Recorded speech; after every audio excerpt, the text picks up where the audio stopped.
एक तनख्वाह से कितनी बार टैक्स दूं और क्यों?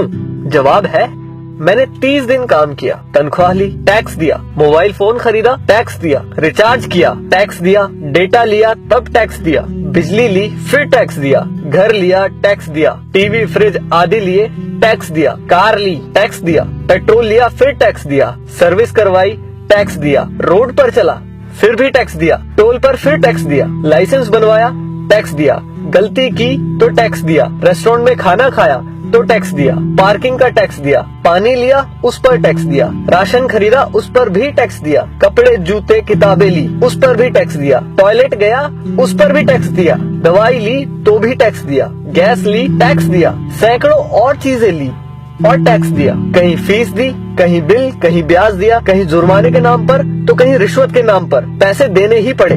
ये सब ड्रामे के बाद गलती से सेविंग में बचा लिया तो फिर टैक्स दिया। सारी उम्र काम करने के बाद कोई सोशल सिक्योरिटी नहीं, कोई पेंशन नहीं, 5 साल के MP MLA रहते तो बात और थी, कोई मेडिकल सुविधा भी नहीं, बच्चों के लिए अच्छे स्कूल नहीं, पब्लिक ट्रांसपोर्ट नहीं, सड़कें खराब, स्ट्रीट लाइट खराब, हवा खराब, पानी खराब, फल सब्जी जहरीली, हॉस्पिटल महंगे, हर साल महंगाई की मार, आकस्मिक खर्चे व आपदाएं, उसके बाद हर जगह लाइनें। सारा पैसा गया कहाँ? करप्शन में, इलेक्शन में, अमीरों की सब्सिडी में, माल्या जैसों को भगाने में, अमीरों के फर्जी दिवालियां होने में, स्विस बैंकों में, नेताओं के बंगले और कारों में और हमें झंडू बाम बनाने में। अब किसको बोलूं कौन चोर है? आखिर कब तक हमारे देशवासी यूं ही घिसटते जिंदगी जीते रहेंगे? मैं जितना देश और इस पर चिपके परिजीवियों के बारे में सोचता हूँ, परेशान हो जाता हूँ। समय आ गया है कि किसी की भी भक्ति से बढ़कर देश और देशवासियों के बारे में सोचे।